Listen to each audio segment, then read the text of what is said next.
Okay, so Aquarius rising. These people tend to express themselves in a really original way. They can be eccentric and just different, unique. Um,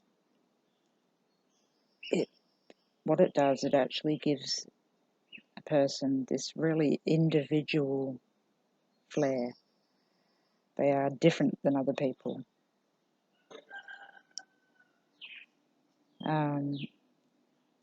There's an influence to them that leads to a highly inspirational contribution to society. So there's something in themselves that they want to just contribute. So there's this need to participate in group efforts and with other people, which is that 11th house, air, Aquarius. And we start to put all those little pieces together. So yeah, the best way for an Aquarius rising person to express themselves is with other people around them, through other people, through their friends, with their friends, and to express what they know about life to the rest of humanity.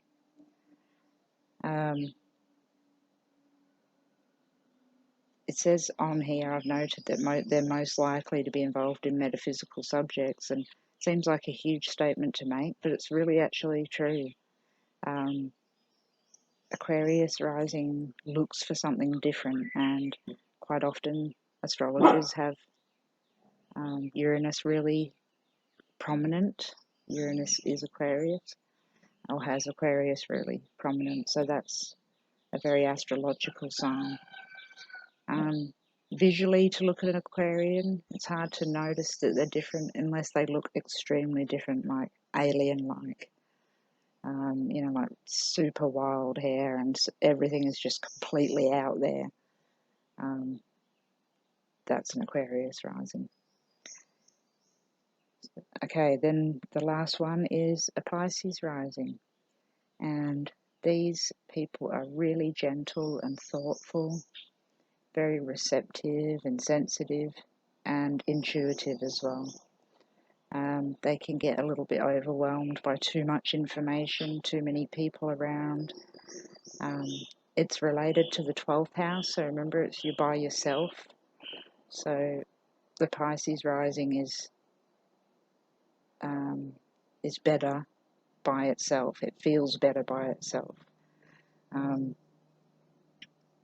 In order to express itself the best way, it has to learn to interact with this environment and with other people.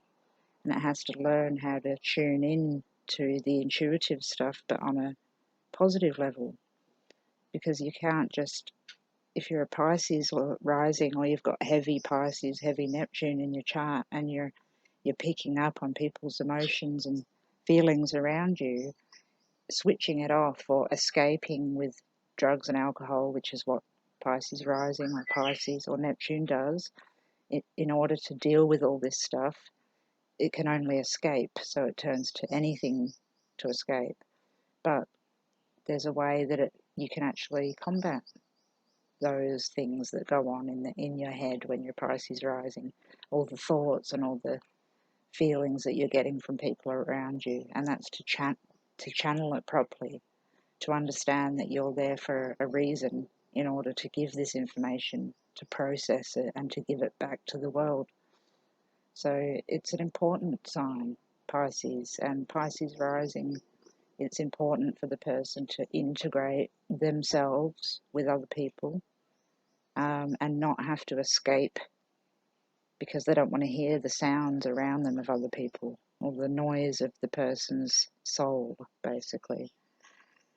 And then Pisces rising, to look at, they usually have this lovely almond-shaped eyes and a deep, or light, not deep, deep blue and deep green. Intense blue and green is Scorpio, but a light blue, a light green is Pisces rising. So when you're looking at a Pisces rising or a Scorpion rising, the Scorpion glares and has this intensity that you're drawn to, and the Pisces just has a lovely watery round face that exudes just gentleness, not intensity like Scorpio. Okay, so we talked about the first house, and that's us coming into the world, being birthed from our mother's womb. Now I'm going to talk about the second house, which is a succedent house, a fixed house. It's related to Taurus, and the planet it's related to is Venus. So basically through the second house, you are extending the world around you and seeing what's in your very immediate environment around yourself. So like I said before, as a baby, this is when we start acknowledging that we have belongings, like our own teddy bear, toys and stuff like that. And then as you grow up, you have to continue this process of grounding, which keeps deepening the first house process of self-discovery, so they integrate together. You keep learning about who you are through the things you want to own and the resources that we have to us, and also the value that we place on ourselves. So through the self-discovery of ourselves, we learn about the things that we want and the things that we are able to obtain to make us happy. In a few different examples, if you are doing event astrology and you are looking at a country, the second house would describe the assets of the country, the banking system, exports, exports and imports, and crops. If it was a country that was declaring war, which is a mundane chart, in the wars chart, second house, you would find your allies, your ammunition, and your guns. There's many things that can show us, but a strong second house can make the difference between winning and losing. So that's true. The planets you have in the second house really strengthen that house and give you more ability to obtain the things that you want in life.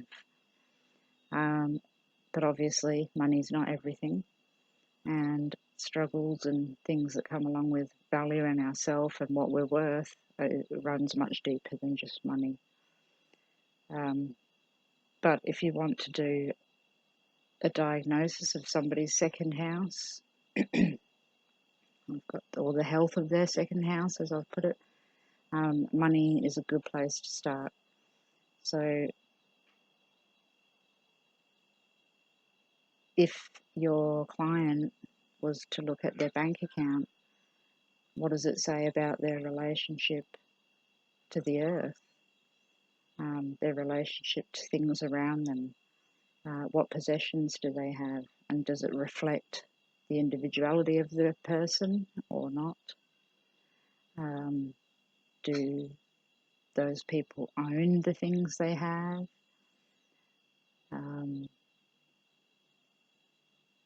Or do they rent things? Do they have more value on things when it's bought? You can get those ideas from a person when you're discussing things with them.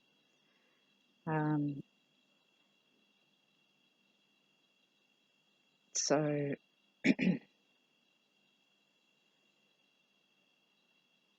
think I've gone into a bit more of the second house on the next page as well. So the second house is about money, resources, material things, things like I described, banks, etc.